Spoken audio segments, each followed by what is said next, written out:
And everyone, this is our Wednesday, September 27th, regular Board of County Commissioners meeting. And let's see, any additions or deletions to today's agenda, John? Yeah, one addition, George. This would be for the second reading of the ordinance approving the execution of a lease between Pickens County and Mountain Family Health Centers for a purpose of providing health care services for the medically underserved. This item was properly noticed. It just was not included on the agenda that initially went out online. We did repost that. So I can't, I'm trying to see if I can find this on my agenda.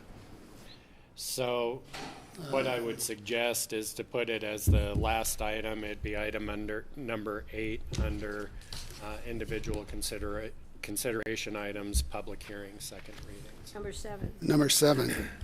Oh, I'm sorry, number 7. Number 7. Okay, great, thanks. There's something else we don't know about. All right, good, thank you. Okay, we're going to open this up for public comments. Anybody wishing to make a public comment, please come up front, state your name, and please keep your comments about 3 minutes or so. My name is Roger Olson. I live in the Redstone area, and I'd like to speak for a few moments regarding conflict of dates possible in the Redstone Inn. I have placed before each of your desks a letter. It was also sent by electronic PDF to you as well. So this is just bringing to your attention today the fact that in the Redstone Inn parking lot, which is shown in picture number 1, we have the Redstone Boulevard passing through on its way south to the Redstone Castle.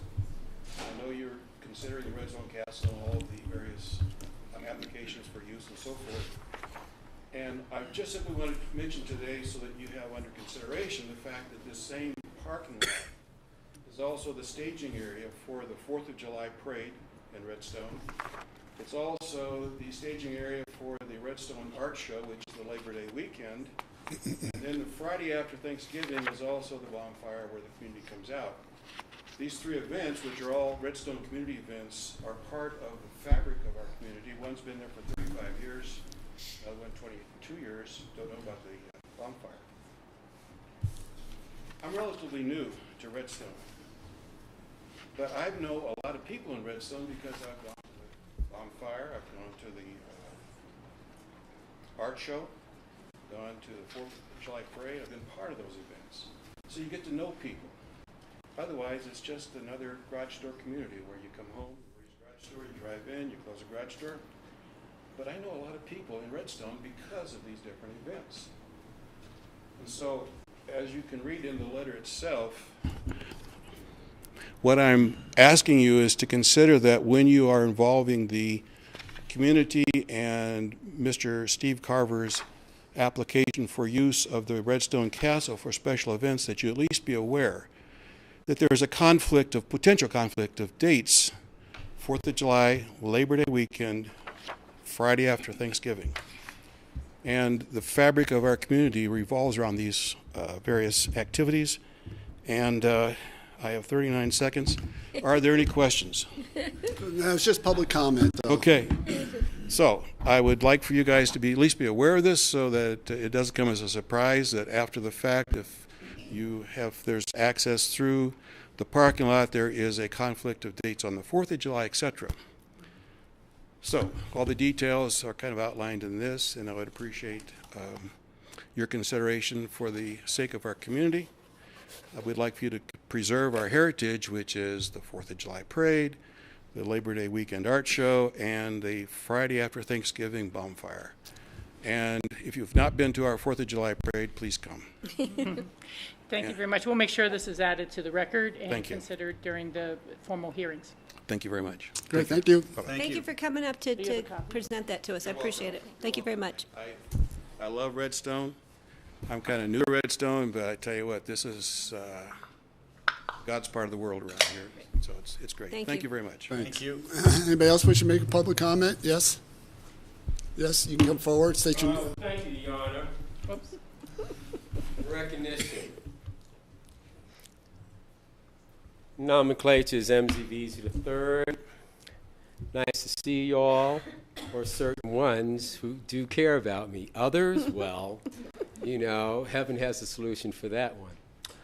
Anyway, as I said, my name is MZVZ III, and what I want you to consider is this.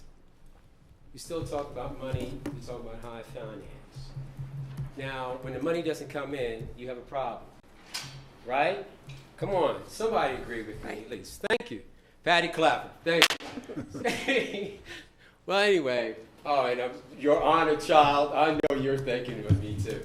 Anyway, to get to the thing is, you see where like Mike Kaplan was whining about revenue coming in, like from abroad. Now, just a few years ago, SKICO said it had 10% of the sales revenue coming in from abroad. Now, just a couple of years ago, they were running at 25% of their revenue. All right. Now, you have volatility in terms of what? Translation currencies. All right. Now, I did speak with Mike Kaplan and David Perry about that particular problem and gave them the solutions to that problem a couple of years ago or so. And I'm telling the truth. All right. Now, what I'm saying to you is this. You have SKICO and you have other businesses here. In terms of their revenue market percentages, they've gone over what they should have been going over. 10% or more, you don't do that. And even in terms of your regular business accounts, you don't do that. So you're not dependent upon what? One customer. So what I'm saying to you is this. Whatever financial information that you can get, you get your number crunchers in here to figure out what the possibilities may be of that revenue going up or going down because of the foreign clientele. All right, now I'm just going to leave it like that. Now, I'll tell you this. There's a man that's here in town. He's been here for decades. Now, when New York City was supposed to go into bankruptcy, he was one of the guys that would have helped New York City during the bankruptcy. And he worked at Rockefeller Center itself. That man is here. That man agrees with the things that I say about high finance. So what I'm saying to you is this. Please take my particular advice, and maybe some of the businesses out there might be nice to me. Throw money into my pockets, and I'll have more money too. Thank you very much. Okay, anybody else wish to make any public comments? Seeing none, we'll close the public comments and bring it back for commissioner comments. Patty? Yeah, I just want to do a friendly reminder. At our last regular meeting, we had 2 members of the community come forward about a Come Rock the House at the Belly Up. It is a fundraiser to support our local Nordic skier Olympic skiers, Simi Hamilton and Noah Hoffman. There's an event. I'm giving people a heads up. The event is Friday, October 27th at Belly Up from 5:30 to 7:30. There's online auctions. There's going to be, silent auctions at the event. It's a great cause. It's a great fundraiser for our 2 young men to help them get to the Olympics in South Korea. And we're hoping that everybody comes, and I will continue to give a little heads up to people so we don't forget. There'll be more publicity coming out, but I just want people to remember to go. So thanks. Great, thanks, Patty. Steve?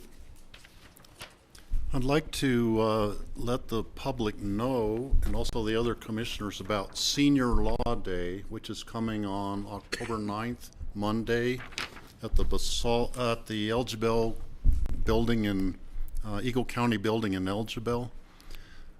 This has a very prominent speaker coming who's very nationally known. Dr. Harry Moody will be the keynote speaker.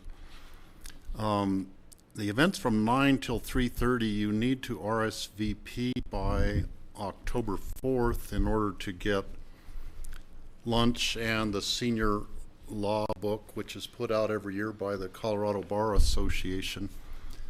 This event is really a prominent event being sponsored by the Pitkin County Senior Services, and we urge anyone who is able to attend it from whatever county they are in. It's open to anybody, and we expect people will probably be coming from, pretty far distance to attend the event. So Monday, October 9th at 9 a.m., Senior Law Day. Great, thanks, Steve. Hope to see you there. Thanks. Anybody else? Okay, we'll move on to our consent action items. Single reading, it's the minutes of the regular meeting of September 13th. I'll make a motion to approve. Second. The only thing, Jeanette, I think you missed, I made a public comment and about our aiding the residents down in Key West, and we had sent staff down there, and John Peacock had sort of elaborated on that in terms of what we were doing to help some of our less fortunate people from the hurricane. So, Okay, do you want me to revise my motion to add George's comments? So done? That's okay, acceptable to the Acceptable. seconder, so. Second. great, thanks. Any Thanks, George. further discussion? Seeing none, all in favor, say aye. Aye. Aye. Aye. Next, we're moving on to, these are first readings set for public hearing on October 11th. The first is a resolution authorizing an intergovernmental agreement with Arapahoe County for Gov Prime. Afternoon. I'm new to this. Nan wasn't able to be here, so this is my first run through. I'm Sam Lander-Casper. I'm the Economic Assistance Manager. And we are asking for first reading and approval for a second hearing, or second reading and public hearing on this. Can Wanna you do- Typically, explain any to the questions? public Great, okay. on the TV So what they're looking for? what this is about is we're hoping to establish an intergovernmental agreement with Arapahoe County. Arapahoe County has developed a software platform called GovPrime, also known as HS Connect. This platform interfaces with the state systems we use to determine eligibility for food assistance, medical assistance, Colorado Works, and adult financial programs. And when it interfaces with this information, it pulls out a lot of the pending information for these cases and helps organize our ability to see what upcoming work we have coming. I used to work for the state of Colorado and had the opportunity to see a lot of these different systems that different counties have developed, and HS Connects is leaps and bounds ahead of the state system called EDBC, the Electronic Database Management System, and also it works a little bit better than some of the other county systems that other large Big Ten counties have developed. Arapahoe County is in the process of getting this established in Eagle County. They've successfully implemented it and have completed training. They're also looking at implementing this with a number of other larger counties, and the cost is much more reasonable than a lot of other systems that we see. So we were very happy that they spoke to us about possibly being a smaller county pilot program for this this software platform. Great. Right. So who actually owns the software, and who is responsible for any upgrades or technical needs, assistance? Arapahoe County maintains the software platform, and the agreement, we maintain the rights to our information, and there are, in the IGA, there are safety measures outlined in the case of if there were a data breach. It outlines who's responsible for that. They provide assistance, technical support if we run into any issues with the platform. They also provide us with training. So Arapahoe County has gone through all the work to develop this, and they are looking at it to kind of cover their costs for the development.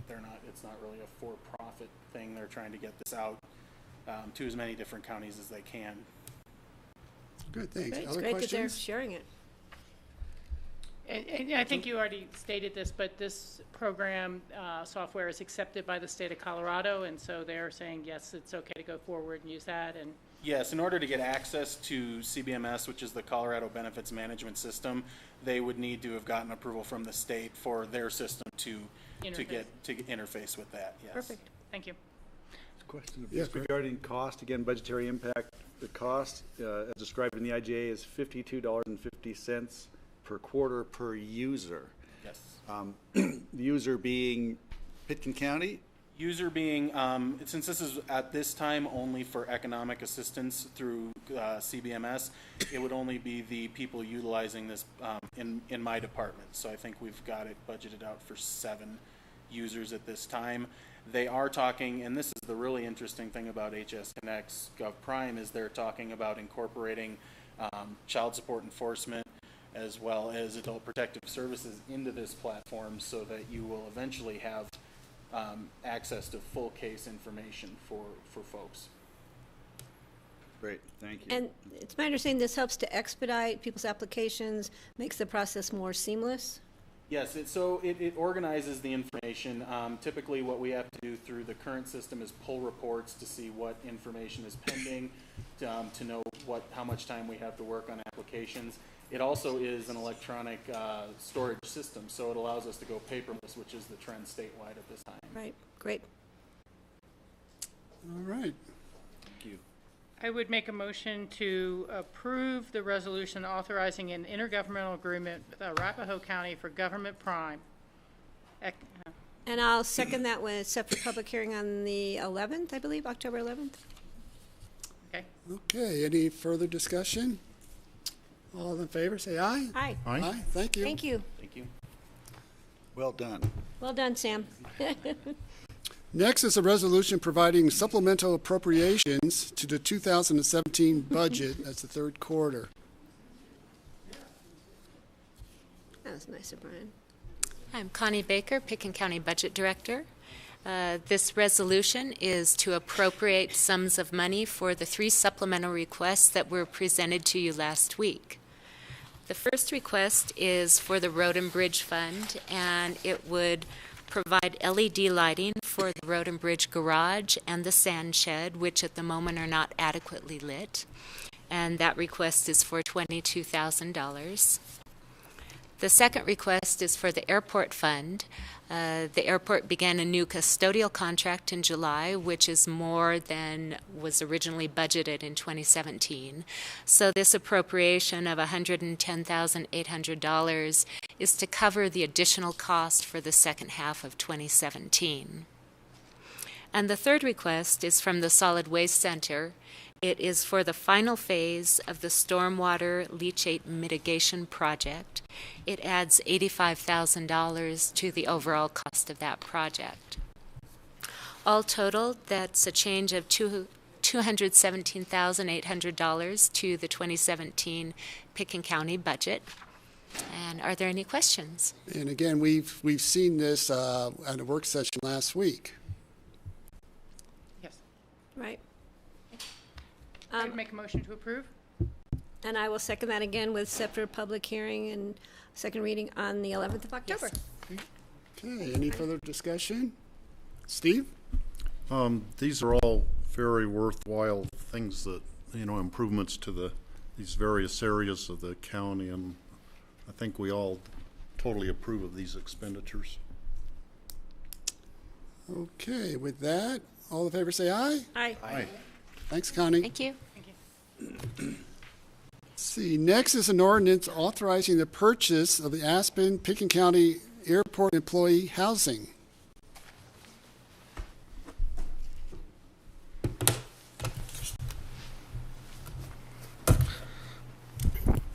Good afternoon. My name's Chris Padilla. I'm the airport controller. Sally Sheikman Miller, real estate broker, Aspen Snowmass Sotheby's. And today, I just want to first point out that there's been a change to the agenda item summary since we submitted it. We have terminated the contract for Unit 112 because of an inspection revealing some unsatisfactory conditions. So, as you know, one of the challenges in recruitment and retention is the high cost of housing here in the Valley, along with the other potential projects that are coming up that could expound this problem. So the airport budgeted $1 million, and it was approved during the 2017 budget process. And as an enterprise fund, none of these no tax dollars will be used towards these purchases. So just to kind of give that, put that out there. Originally, the money was going to be used for deed-restricted housing, but after doing an analysis, we figured out that the frontliners are actually need this more, and they probably wouldn't be eligible for the deed restricted housing. So we just decided to purchase housing. The airport went out and offered. Let me try this again. So the airport conducted a needs assessment with those frontliners and went out and found a property that met these assessments. The units will be offered to the airport employees based on APSHA affordability guidelines, which is income based. The unit that we're looking at is a 2-bedroom, 2-bath, 1,128 square foot unit for $344,000. And the airport would like to have the ordinance approved on the first reading and set for public hearing on October 11th. Right. Any questions, Patty? Yeah, so these are great units, and I was excited. I was just telling John about both. Is there any possibility when the unit 112, when the issue is mitigated, that we might be back in the running again for purchase? I know that's, the issue is something that is not too difficult usually to mitigate, so a little vent system. So I'd like us to keep our ear open and our eyes open for that. If it comes back up again, that maybe we can jump back in and purchase. I will keep that in mind. We can. Because I think these units are great. So. Yeah. Rachel? Yeah, thinking along the same lines, but, obviously it's not something you go into detail here. I think it might be something to try to renegotiate price for repairs and see if, what can happen there. But if it's. No, of course not. Of course not. Right, exactly. That wasn't me that time. Further questions, comments, Steve? Sorry. I turned my mic off. I think the closest RAFTA stop to this is one that would have only local buses stopping at it, which are twice an hour. And I think in considering which employee would be getting this unit, if it was somebody who was taking a RAFTA bus, they could either walk to the stop and use that. But given the hours at the airport aren't necessarily ordinary hours for some people, I think that would be a consideration. But just to keep that in mind in the future, to try to get an employee in there who would be able to use the bus system to get back and forth to the airport. No, and that was one of our needs assessments that we identified to make sure that they had access and they were close to the airport, and whether it was a bus route or even van pulling, which we utilize. Mm-hmm. Also, do you have sort of a needs assessment for how many employees you have who have housing needs right now that you would like to be able to provide housing for? We do. And how many is that? I can't remember the numbers off the top of my head, and I can put those together for the next reading of the presentation if you'd like, or even have them beforehand. It was pretty much every line employee that isn't in a housing would like to, just because of the cost is just huge, and for them to have affordability, a lot of them are living in Glenwood, and there's some that are even living out in Rifle. So you'd be trying, I presume you'd be trying to get people in more affordable housing and closer up. Easier commute to get to the airport. Correct, especially during the winter.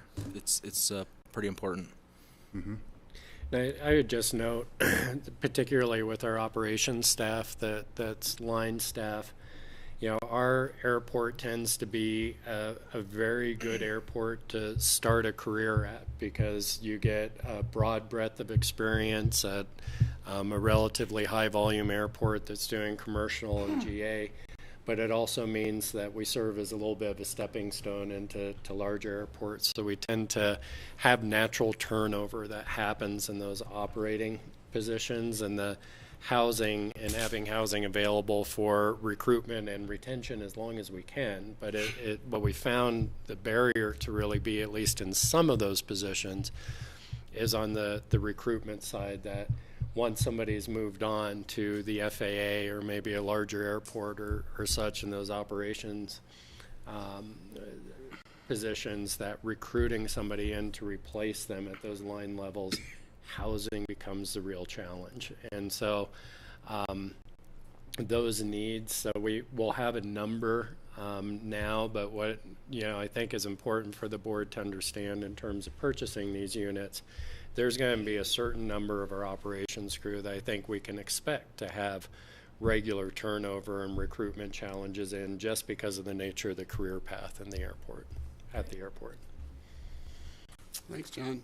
Any other questions, Greg? I was just thinking, Sally, could tell us a little bit. I just went and looked at it on my map. Sure. It's an apartment complex, 1999 or so, and the ground floor unit had a radon issue. That's the reason that one fell off, I understand.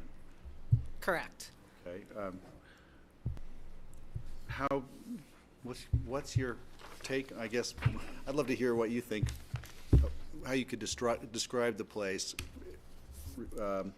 compared to the inventory of similar units in the valley, or how often does something like this, an opportunity like this, come up? Sure.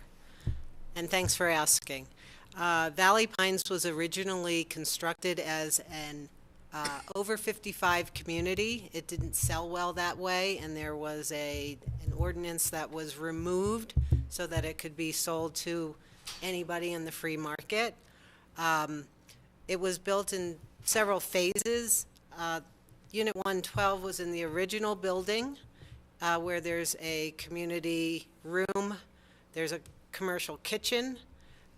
You can rent the space. I think there are seniors that play bridge there.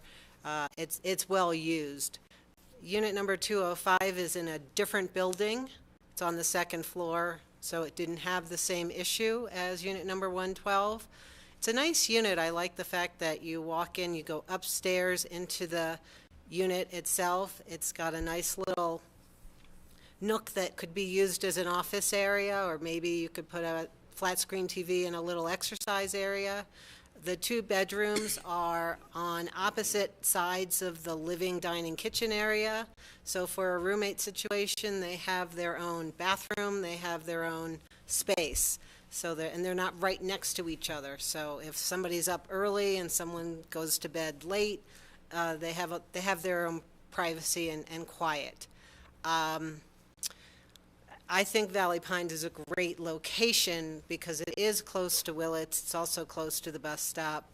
And to answer your question about potential for mitigating the issue of radon, I think it is possible. It's probably being explored at this point in time. The county just didn't want to, the airport didn't want to continue with the contract, knowing that this was an issue, and maybe it would be something that would be revisited if it gets resolved. Perfect. Last thing I just noticed, this one's 2005, the one that... Correct. All right, so the Right. previous one's 6 years older. Correct. Okay, thank you. Absolutely. Any other questions?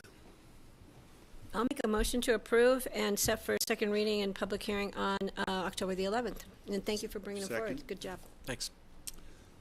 Well, so we have a motion, we have a second. Any further discussion? All in favor say aye. Aye. Aye. Thank you. Thanks, Sally. Thank you. Thank you. Thanks, Chris. Okay, we're going to move on to our individual consideration items. These are second readings and they are public hearings. The first is an ordinance granting an underground right-of-way easement to Holy Cross Energy and approving the extension of an additional electrical facilities to the Pickett County Solid Waste Center for the purpose of leachate treatment. Right. Finally right.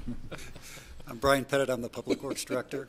I'm Jed Miller, the Assistant Solid Waste Manager.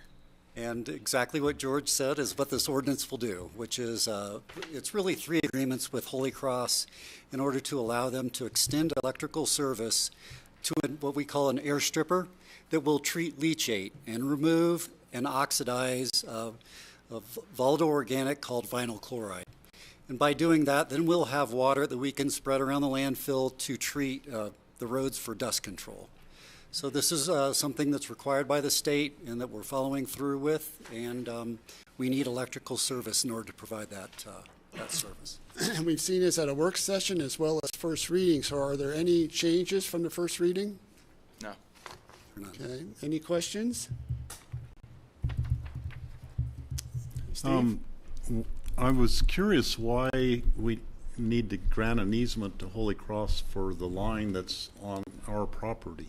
It's not going over anybody else's property.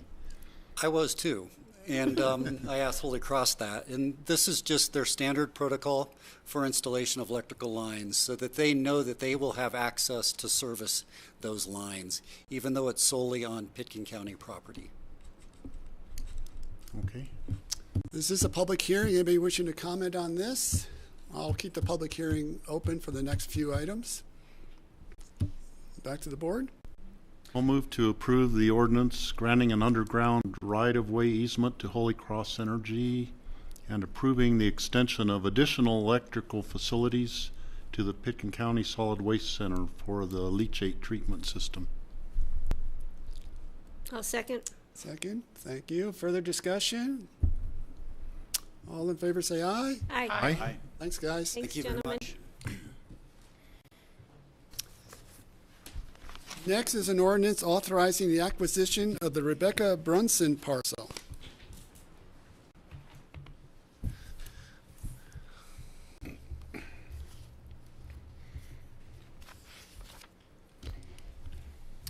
Thanks, George. I'm Dale Will, the acquisition manager for Open Space and Trails. And this is property that we already own a partial interest in it. In 2009, we acquired a trail easement that covers the section of the old historic Crystal Railroad grade that's right along the river on this property.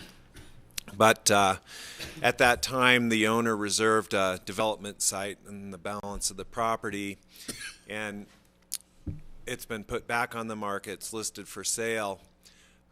We looked at it from the point of view of habitat protection, and through the opinion of Jonathan Lowski as well as Colorado Parks and Wildlife, we determined that acquisition of this property would enhance our ability to protect wildlife in the Crystal Valley by widening a strip of public land that lies between the southern edge of the Crystal River Country Estates subdivision and other private holdings to the south. You can see on the map right in the middle, we've got presently a strip of public land that's about 1,000 feet wide, and this property at its widest point along the river is about 300 feet wide. So by acquiring it, we'll consolidate another open space that's on the Crystal River Valley. In the larger context, you can see that open space has acquired other properties up and down the Crystal Valley over time. Red Wind Point is on the top of this map, and we think it's important to have some of these buffer areas in between some of the development areas in the Crystal. The acquisition is unanimously supported by the Open Space and Trails Board. I was just meeting with Perry Will before I came over here, and he gave it a big thumbs up when I showed him the maps and we talked about its wildlife attributes. So staff recommends that you approve this on second reading. Thanks, Dale. Questions? Steve? Dale, if is there any place on this property that if it did have a private residence built on it that would not conflict with the wildlife? Well, that's a good question. Maybe I can use the little cursor to, well, it doesn't show up very well. Essentially, I think the answer to that is no. Caveat being that at one time a development approval was granted for this property, and so the development site itself is not within a 1041 area that would cause an approval to be withheld for that reason.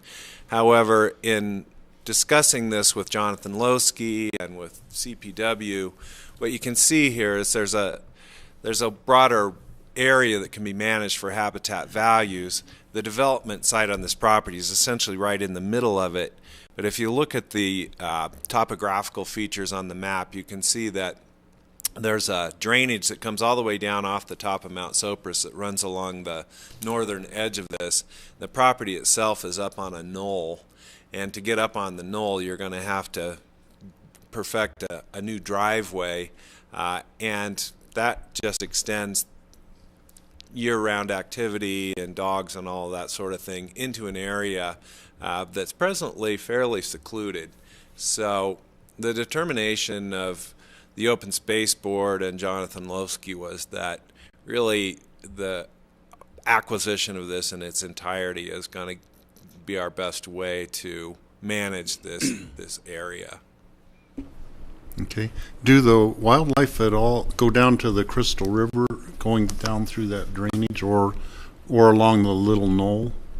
You know, in this location, right at the edge of this knoll, kind of where that number 16 is, that section number, there's a pretty steep precipice coming off of the knoll down to the river itself.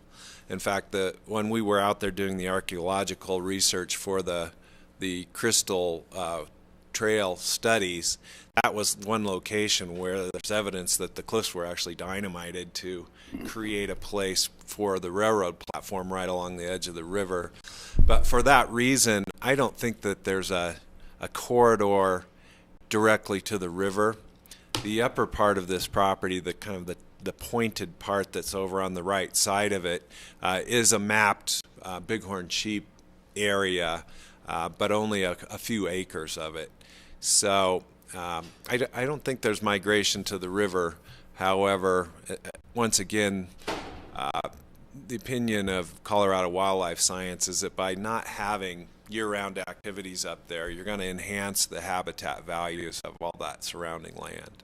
Mm-hmm. Okay. Dale, does that cliff band extend throughout the entire length of the property above the river, or does it taper off toward the north end? Well, right at the northern tip, it does drop down, and there's a private residence that's immediately adjacent that northern side along the river. Most of that riparian edge of it is pretty steep. Rachel? I think this is a good purchase. I think it's reasonably priced. I think it adds to the wildlife values, environmental protection values that we really put forward as a premise on the renewal of the open space and trails tax. And so I'm happy to support this and move it forward. This is a public hearing. Anybody wishing to comment on this? Seeing none, I'll bring it back to the board. I'll make a motion to approve on second reading. Second? Third. Fifth. Any further discussion? You guys can fight All over in it. favor, say aye.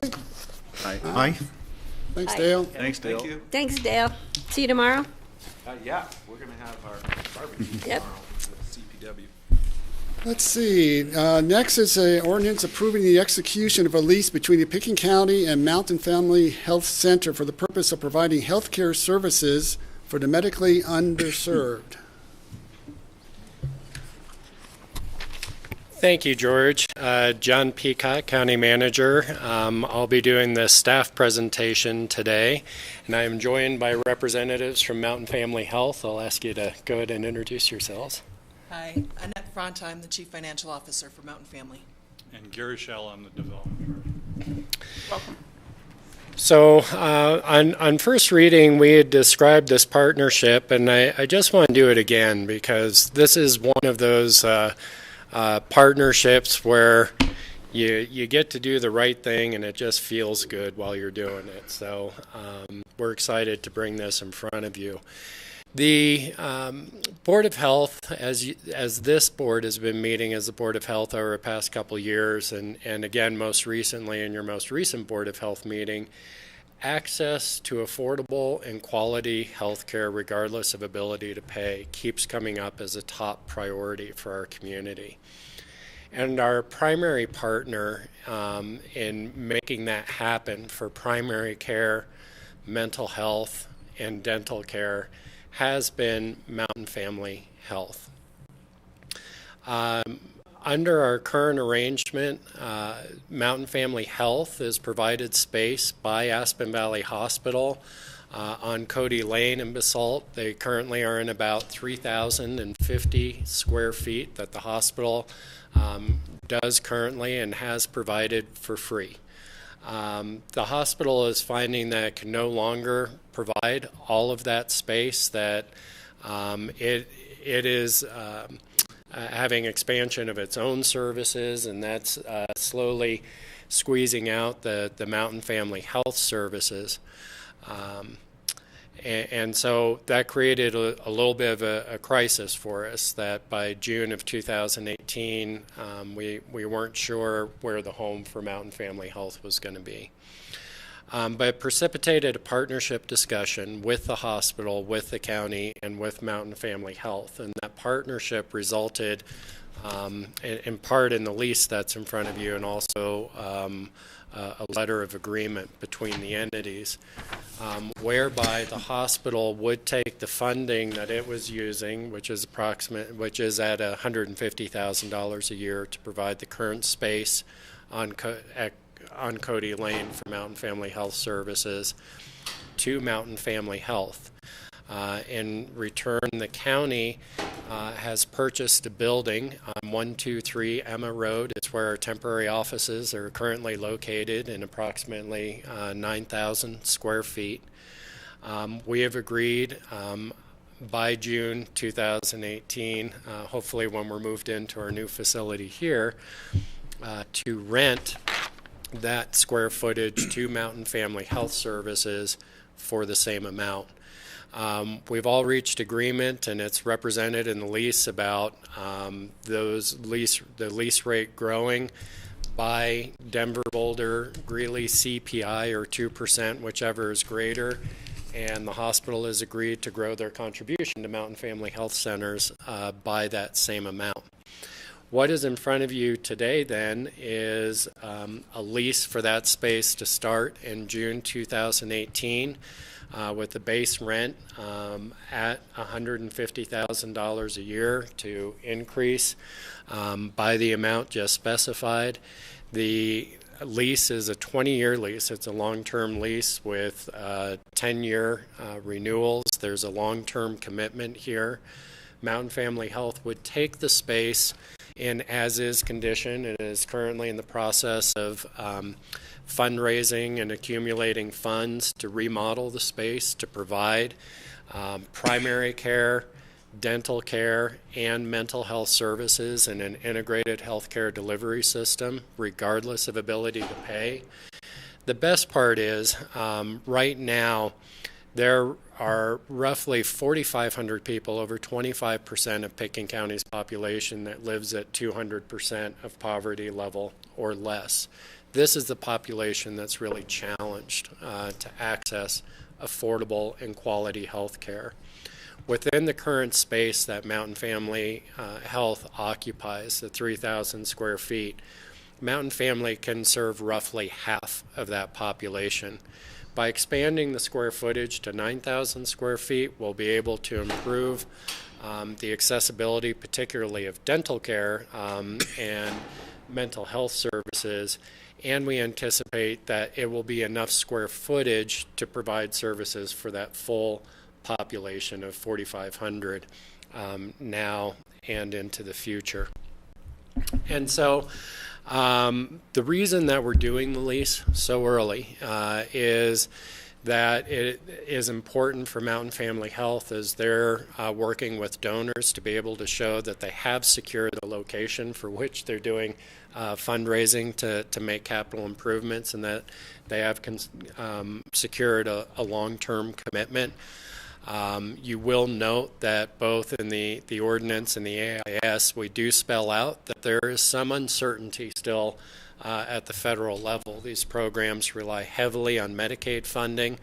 Obviously, there's been a lot of legislative proposals that have been discussed at the federal level that could change the nature of Medicaid expansion and the level of Medicaid funding that is available to Mountain Family Health to support the full operations in this space.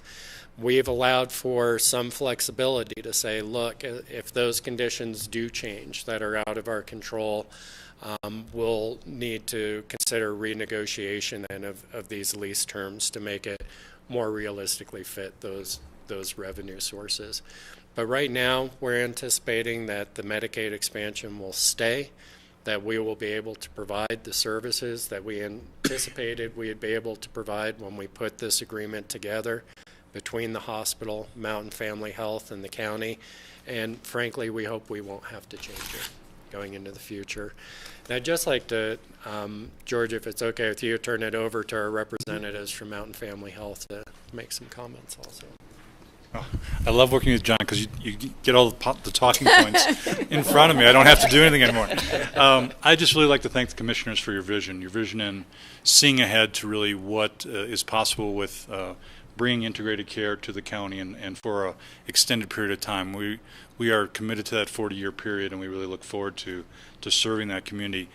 We really serve those people that really run this local economy, those people that are doing the jobs in agriculture and in hospitality, those that are really at greatest risk to the social deterrence of a healthy lifestyle, things like transportation, housing, food, good paying jobs, and naturally health care to secure their well-being. We're really proud to be able to bring this integrated care model to what we think will be no less than 3,500 individuals and their families. And that includes local businesses that we're working with currently, as well as those with private insurance. So it will really be a regional health center for all to use, and we're really proud of that. We'd really like to also this morning or this afternoon say thank you to a couple of people as well as the commissioners, and that would be County Manager John Peacock, who has worked tirelessly with us to make this happen. Pitkin County Human Services Director Nan Sundin has been instrumental from the beginning in making this vision happen. Pitkin County Community Health Services Director Liz Stark, who was also at one point serving on our board and active in our organization.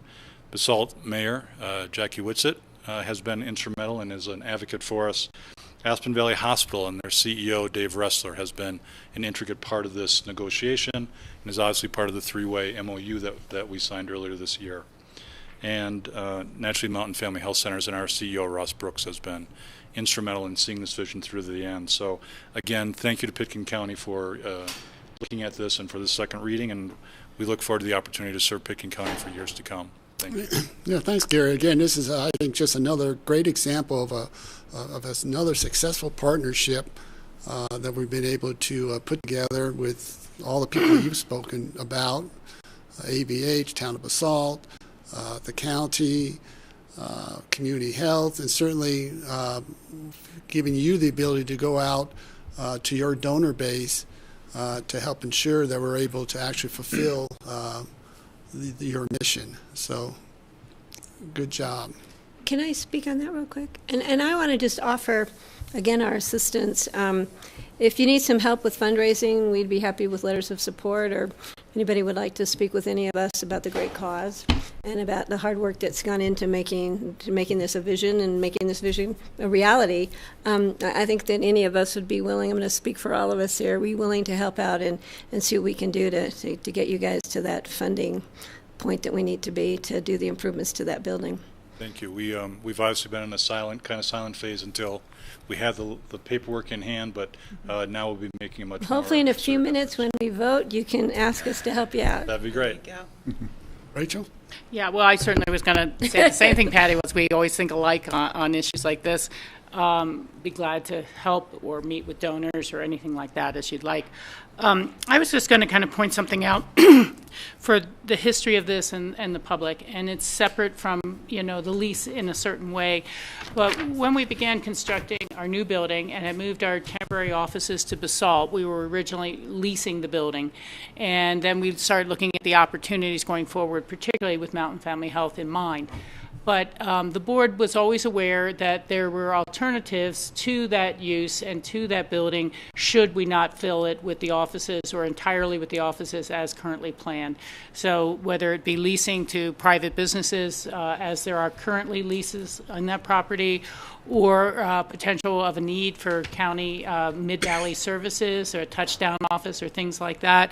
And so I just wanted to kind of put it out there that we're feeling that this is going to go forward. We're going to give it 1,000%, every bit of effort, but it's not as if the county is going to be left holding the bag if these plans change because of federal legislation. And we are, of course, very active to try to protect these services in the health care that we have and see it improve. So just kind of wanted to put that on the record. effort. Thank you. Great. Just a quick one, if we could go back to development. Yeah, we hadn't heard about ongoing plans for development. I'd be interested to know, is, do you have a specific campaign or is it just an ongoing, continuously fundraising situation? Give us an update. It's a good question. Yeah. Thank you for asking.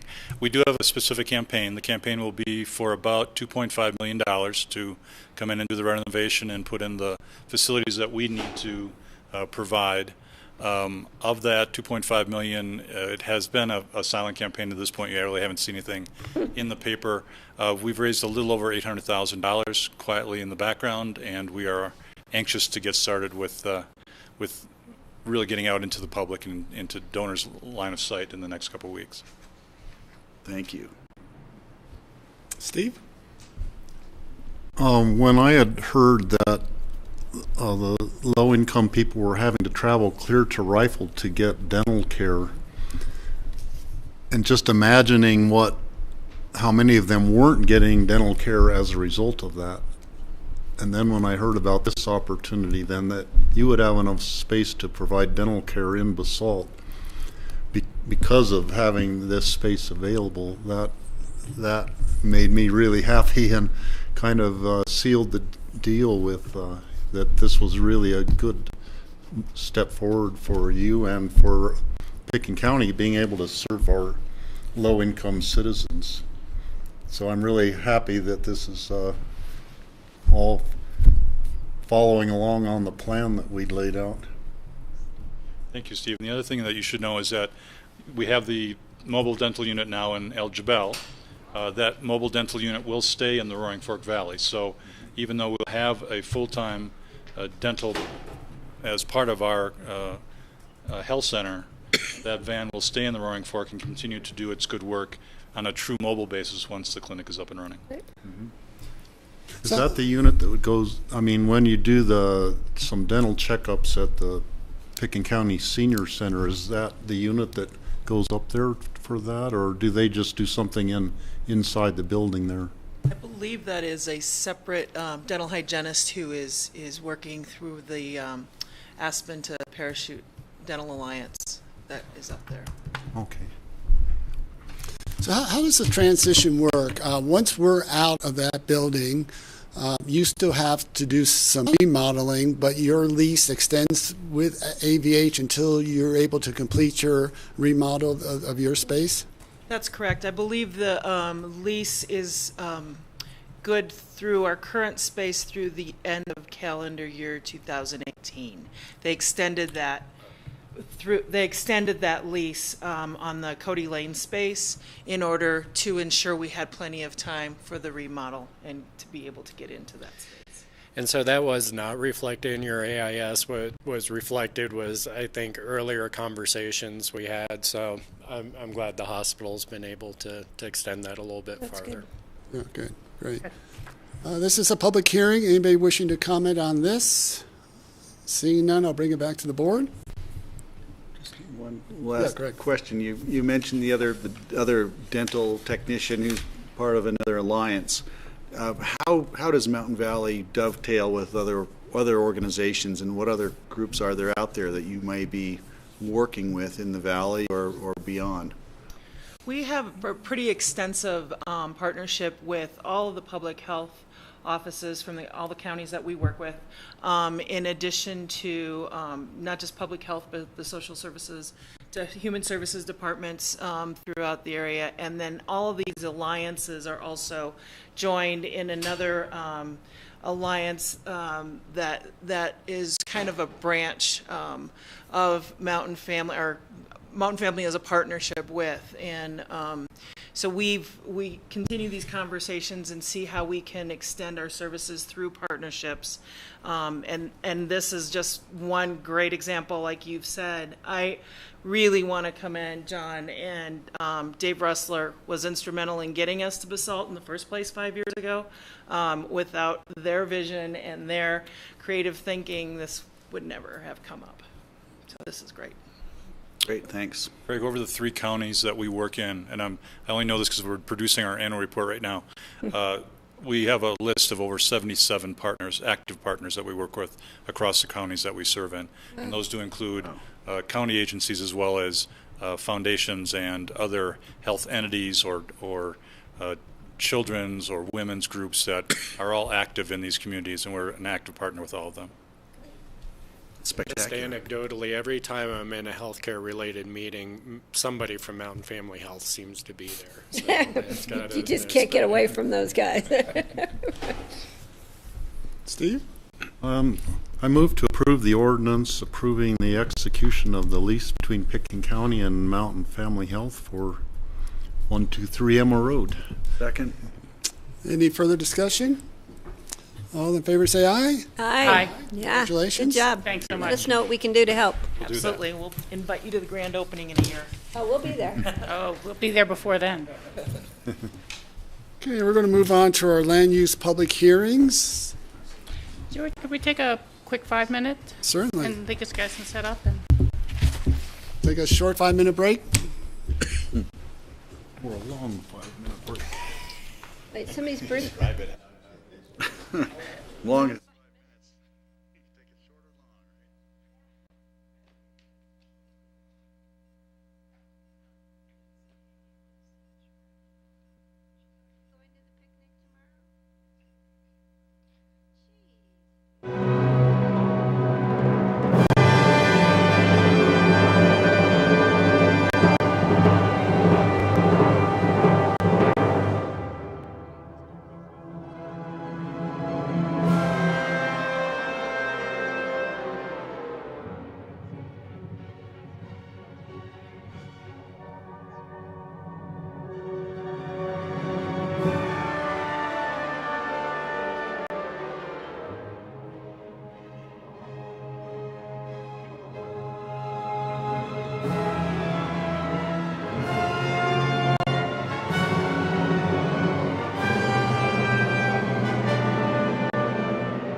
Okay, we're on to our public land use hearings. The first is 501 Buttermilk LLC, the Skybeam subdivision, and this was continued, first reading from September 13th, and it includes an ordinance rezoning 501 Buttermilk LLC Skybeam property with a planned unit development, which was continued from September 13th, as well as a resolution approving the Skybeam subdivision PUD conceptual submission and activity envelope, again, continue from first reading of September 13th.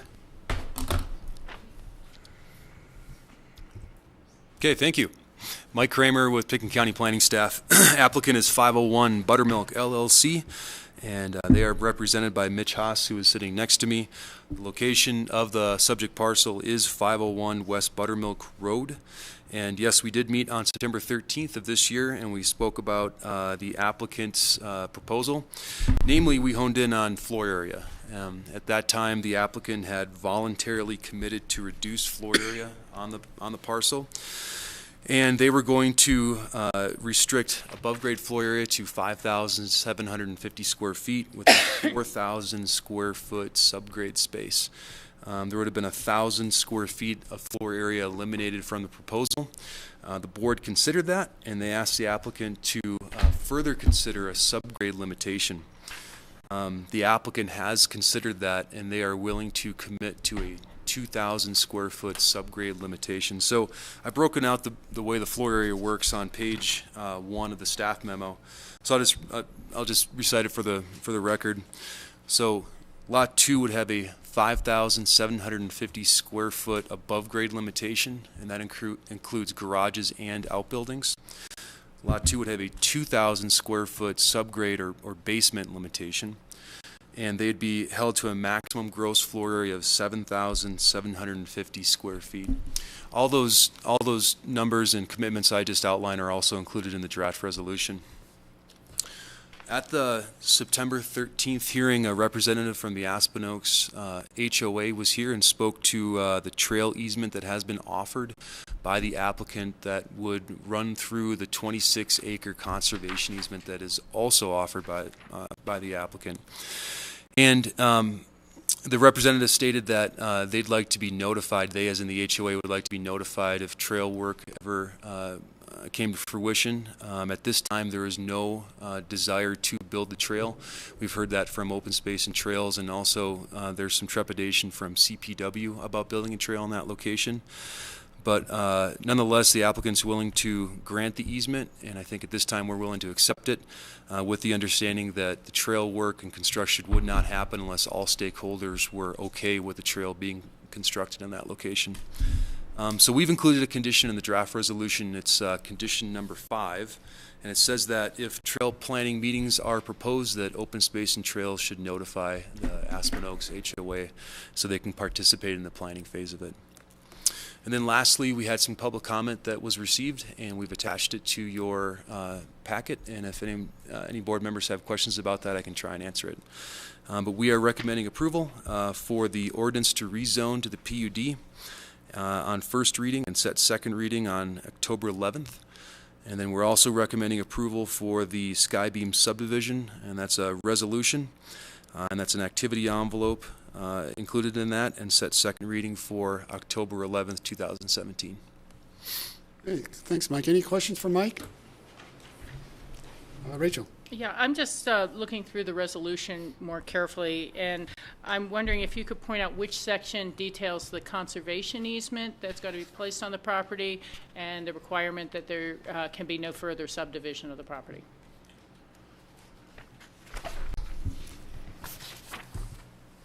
So there's going to be 2 conditions in the draft resolution. Condition number 4 speaks about the 26.6 acre conservation easement, and also condition number 6. Condition number 6 is vague, and that's purposely because the applicant in their GMQS application had a lot of commitments proposed with this, and that includes the draft or the conservation easement, and that will all be acknowledged in GMQS commitments. If the board approves the final, detailed final plat approval, all this will be memorialized then. As far as no further subdivision, we haven't included a clause on that, and I guess we could if the board wanted to. The 26-acre conservation easement would, at this time, prohibit further subdivision of the parcel. I kind of like the boots and suspenders approach to things like this when future boards are reading this. So I think that it would be important to put that down as a commitment that has been made, that there shall be no further subdivision. And so on item number 4, the conservation easement, the BOCC is the final approving body of the easement that's required by the ordinance.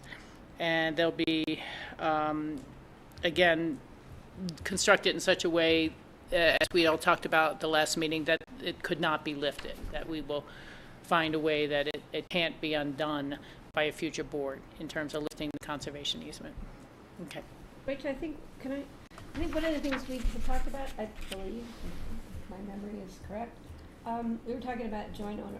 Yeah, something like that, that there may be somebody else who holds some interest in there. And that way it takes 2 boards to overturn. Right. And that's what we did at North Star. Yeah, looking for something like that. Yeah, that would be great. And I agree with Rachel. Let's put something in there about no further subdivision, just so that it's clear and doesn't get missed in the future. Okay. Oh, I'm sorry. I'm the one who always says, people keep your mics on. So I was just saying we should have 2 holders of the easement and no further subdivision clause. Thank you. Okay. I'll leave it on. I won't turn it off again. Ever. Mitch, any additions?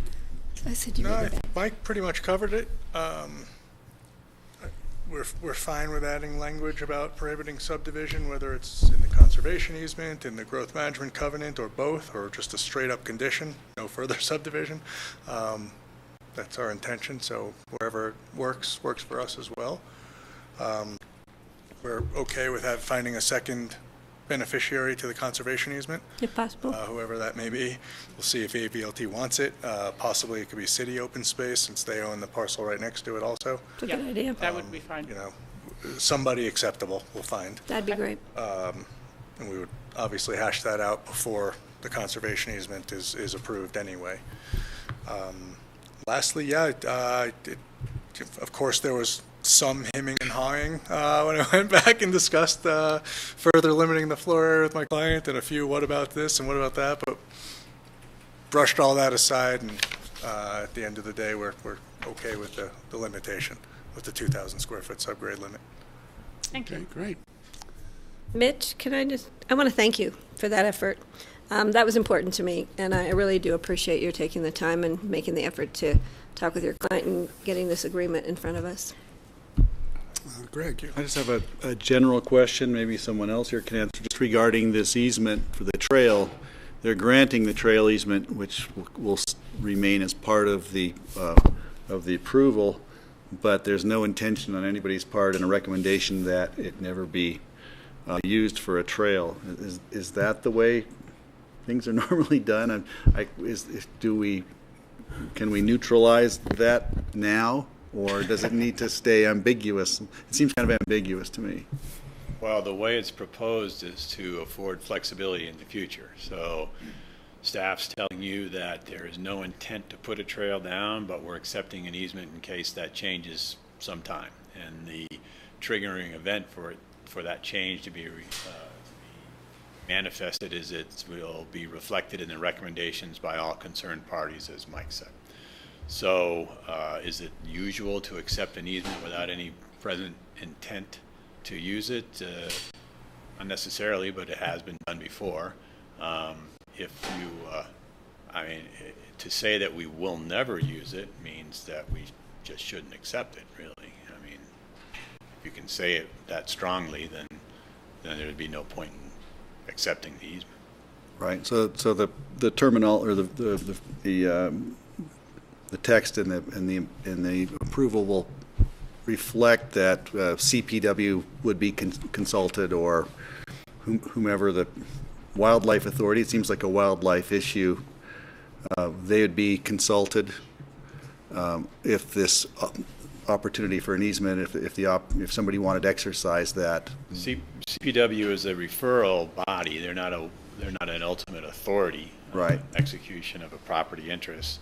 But I'm looking in the resolution now, and it says that the easement will be tendered and accepted by the county, but it doesn't say that prior. It doesn't say anything about prior to use. If the board wants to add something in there, particularly for that, then I would recommend and ask for that. Just that since that's the issue now, let's put in that we should consult them.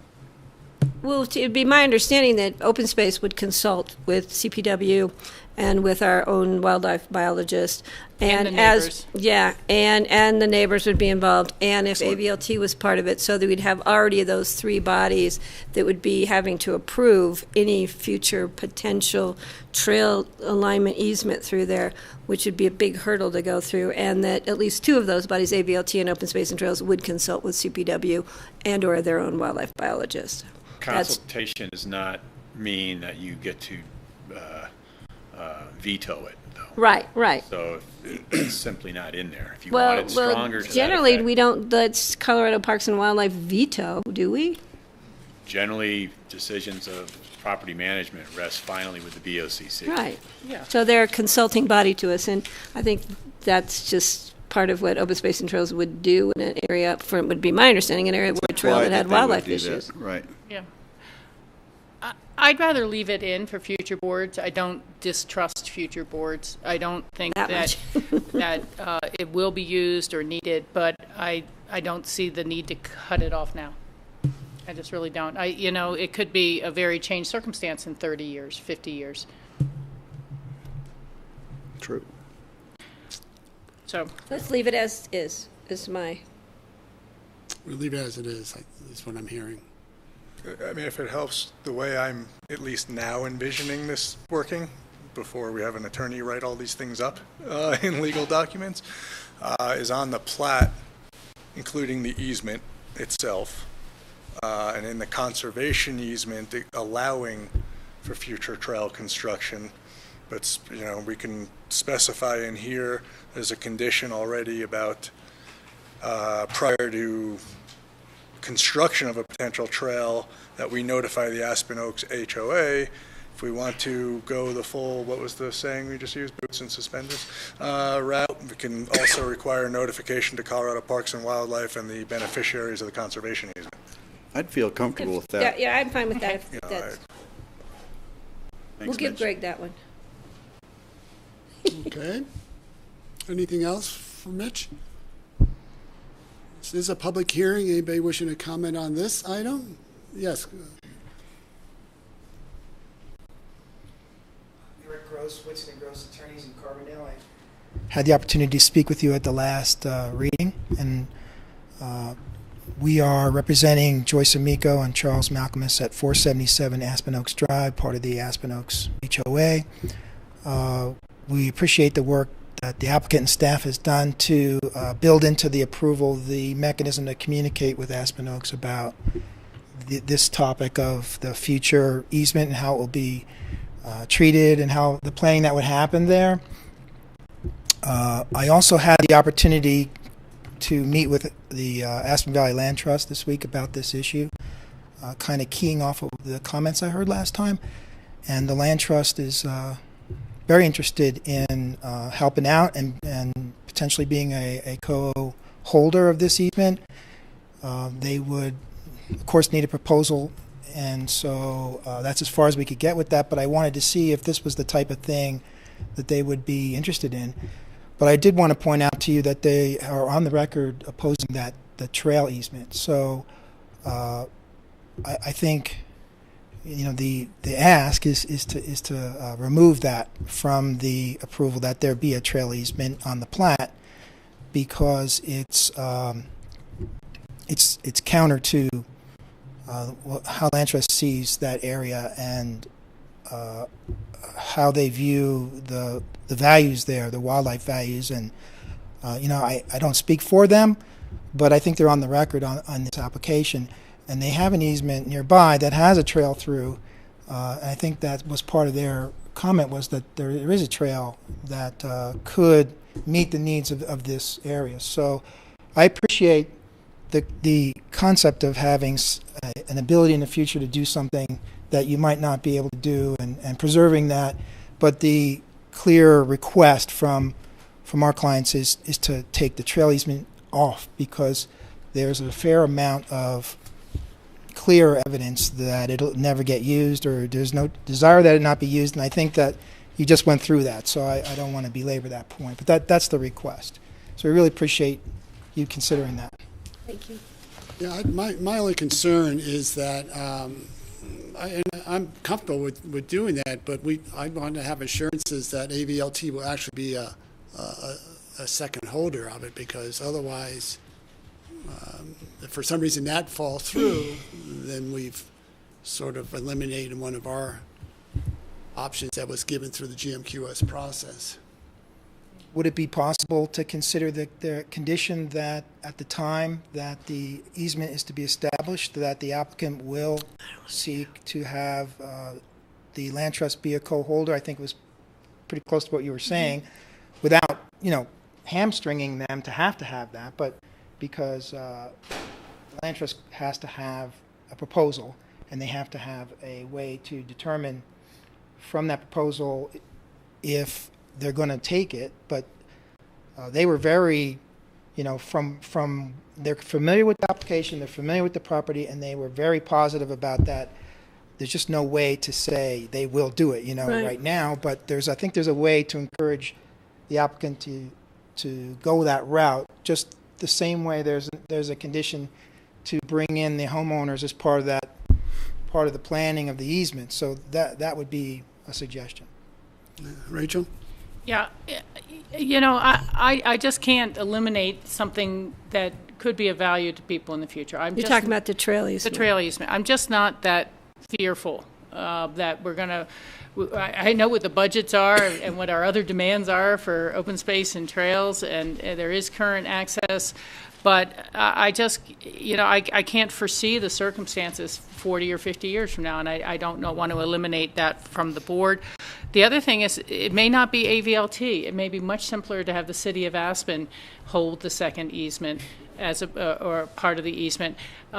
As I said at the last meeting, AVLT will often ask for also a cash endowment to cover their costs ongoing, and I don't want to burden this applicant with that having to be the condition of the approval. So, potential of an AVLT saying we don't want it because this easement still exists or it doesn't exist, I'm just not going to speculate like that. And, it's something that they may want to add to their inventory and feel part of, and still connected to the upper valley a little more, as they've moved a lot of their interest down valley in the I-70 corridor. And they may not. So I'm not going to hinge the application on it being that one landholder. Sometimes people work with the Nature Conservancy or any number of other groups, and it may in some ways affect their tax status of the donation. So I'm just going to leave it in there. And again, I'm not fearful of future boards. I don't think future boards are going to ram anything down the throat of buttermilk homeowners that they don't want, or impinge on those neighbors. And they have plenty of access to the board to make their concerns known. Thanks, Rachel. Other thoughts or comments? Steve? Question for Mitch. There is one adjoining landowner who has said that she had to abide by a 50-foot setback from the West Buttermilk Road. And if a 50-foot setback were placed on this 5-acre parcel, would there be room for building the house as proposed right now? I do not know what that would end up doing to the property, to the ability to develop that in that activity envelope. It's my understanding that the neighbor's 50-foot setback is from the property line and not from the road. But I don't know. I read through all those same comments and said, that property also never had a 10,750 square foot growth management allocation, or made any of the other commitments that we're doing, which are substantial and numerous. If I were asked now, can I accept a 50-foot setback condition from the road, I'd be back in the same position I was in 2 weeks ago and saying I don't know, and therefore I don't know if I could accept any of the other terms we've already agreed to either. It would change the whole equation. Yeah. I was the one who originally got the letter from Linda Bedell, and then I forwarded, of course, to Jeanette to make sure it's part of the record. And in reading through the packet, I was really glad to see that you had received a copy of the letter, as you should, in a public hearing and information, and Mitch had responded. His letter's in there as well. And I think just the one simple statement is that the owners of the house are going to want it as far back from the road as possible as well. But given the conservation easement, they can only push it back so far before we start going into wildlife habitat. So it is a series of trade-offs. But again, I think given that the owner themselves is going to want it as far from the road as possible, that may be as much as we can hope for in the activity envelope. I'm not willing to make it a condition. Yeah. Mike? George, would it help if I clarified some of the points that remain in that letter too? Or if not, that's fine. Which letter? The Linda's? public comment that Rachel received and she forwarded on to staff. It's in our packet. It's just printed out. It's in the packet unless someone has a question. I mean, it's...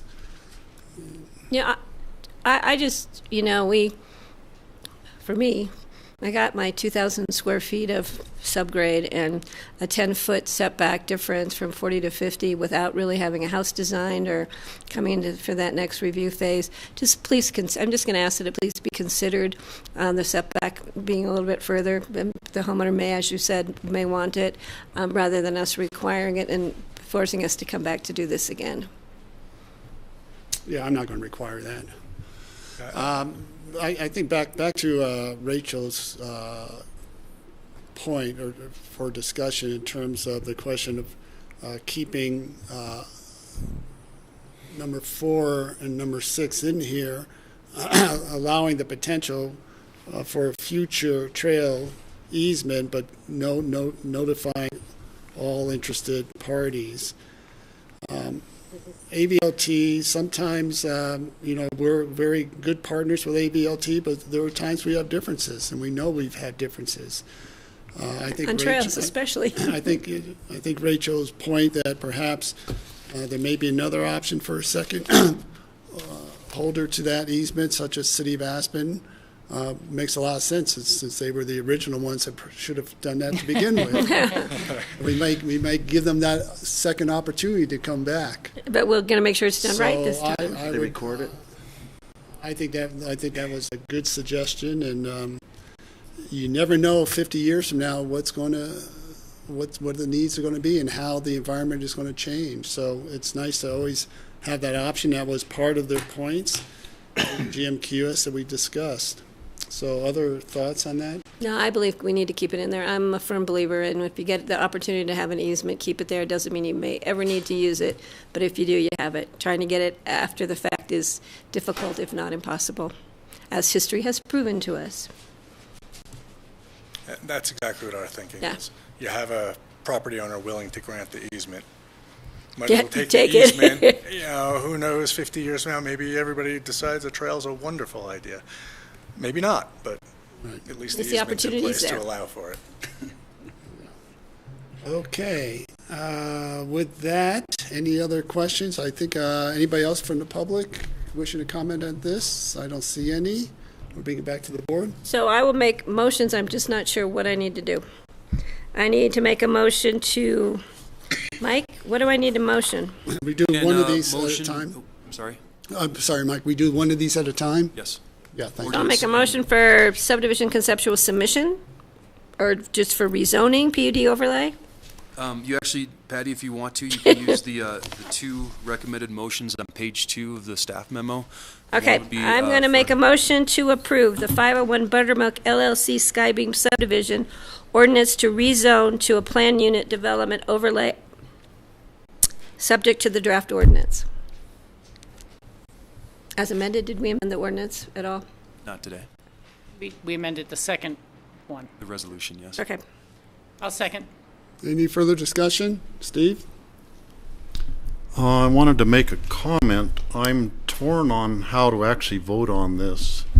I don't agree with doing a PUD to create a substandard size of lot that's right on the curve of the road, that everybody would potentially have to look at the house. And I think the design of the house and the landscaping that would go with it are absolutely critical to making it so the house isn't in everybody's face.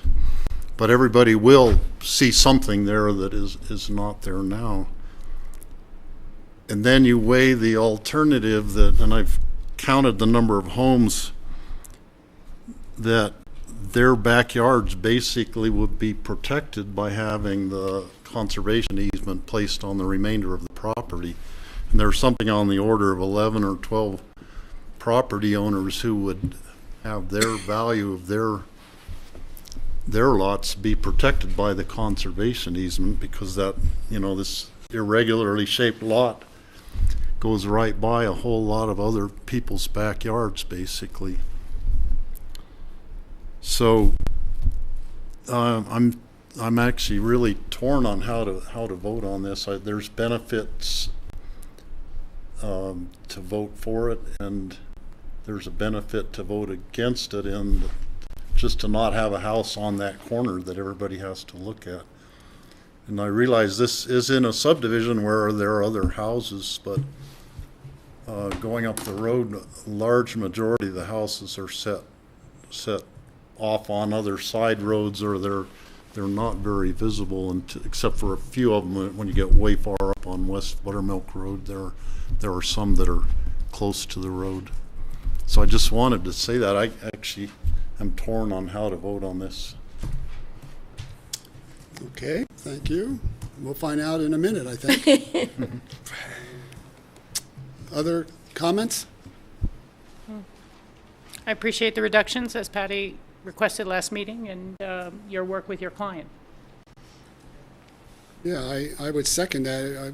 I would like to see more clients come in understanding the changing environment that we're dealing with here in the county, the issues from climate change to housing and transportation as large houses use up those services. So I appreciate your client willing to work with us and compromise.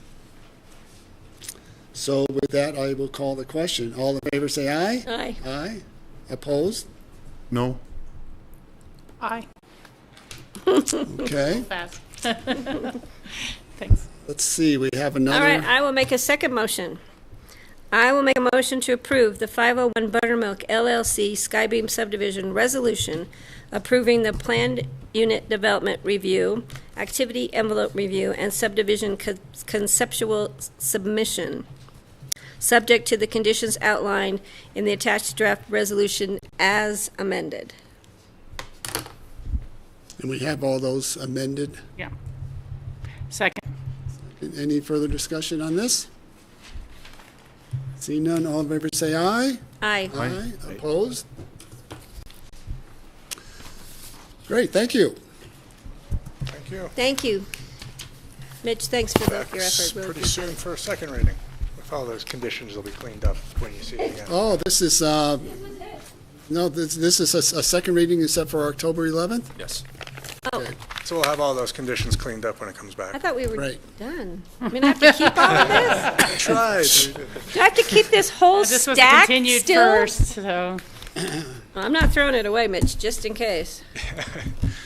Okay, good, thanks. So we're going to move on to our last land use public hearing, and this is, let's see, an ordinance amending the land use code, table 4-1 and section 4-30-50K to include special event venue Oh, we got it. as a special review use in the AR2 zone district. Continue reading from August 23rd, and the Redstone Castle parcel special review for special event venues Activity envelope and site plan review, again, and that has been continued to, both of these have been continued to October 11th. Yes, they have been. So, they've been continued. Any questions for staff? Steve? Mike, what is the reason for asking for the continuation at this point? The reason for the continuation is to address public notice requirements and legal issues with the application. Okay. Would you like a motion to continue? Yeah, let's see. This is a public hearing. Anybody wishing to comment on this? Seeing none, I'll close the public hearing at this point. We'll make a motion to continue to the 11th of October. Second? Any further discussion? All in favor say aye. Aye. Aye. Aye, great, thank you. All the items. Thank you. Thanks, guys. Okay, we're going to go on to open discussion. I don't have anything, George. Jeanette just forwarded me an email from Chad Federics, and he was asking, this was regarding the Senior Law Day that Steve talked about on October 9th. Are you planning on going to that, Steve? Yes, I am. Because what he was asking was whether I would sign a welcoming letter. It may be more appropriate if Steve's going to be there for Steve to sign it, but basically he says in this letter that he's asking both Eagle and Garfield County to do as well. Welcome residents of Pitkin, Eagle, and Garfield counties to our first annual Senior Law Day.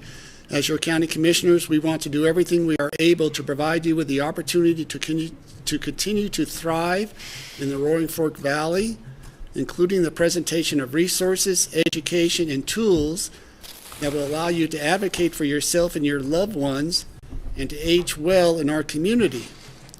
Today you will learn about a variety of legal issues, current laws, policies, and programs in our region, the state of Colorado, and the federal government. We are excited to bring this information to you and welcome any comments you have regarding future programs.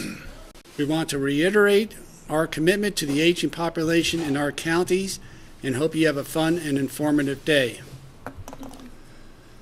So that's fine. It's probably, since you're going to be there, I would just say, why don't you sign that and you could read or present that. Perfect. I'm going to be there also, I think, planning on being there, but I'd love to see Steve do that. Yeah, because Steve is represented us on the senior council as well. So I'll forward this to you, Steve, and you can handle that. Okay. Just a question, I wasn't quite clear on that, George. Is he trying to get a letter printed up on county letterhead that would then be in a welcoming package, or just someone reading a welcome to the group? Well, he says, we have a welcome paragraph in our program, and we are hoping to have it be from a commissioner from each county. Oh, okay, so just something printed. I think that makes sense. Have Totally. Steve read it, since Steve will be. Yeah, absolutely. Okay, great. So I'm going to forward this down to you, Steve. I'm gonna and trust you with that, and you can contact. I'll be his second. You can be his backup. You can reply to Chad. Okay, anybody else have anything for open discussion? Only thing for me is, I'm so sorry I won't be here next Tuesday. Why didn't you put all the budget stuff on for next Tuesday, John? We wanted to save it for you, Patty. Thank we you. didn't want you to miss out on it. Thank you so much. Okay, if there's nothing else, we can adjourn. I'll make a motion to adjourn. Second? All in favor say aye. Aye. Aye. Thank you. Thank you very much. Great, thanks Grassroots. Jeanette, I'll We're see you done for the tomorrow day. morning. Okay. John, I'll see you tomorrow morning. Well done.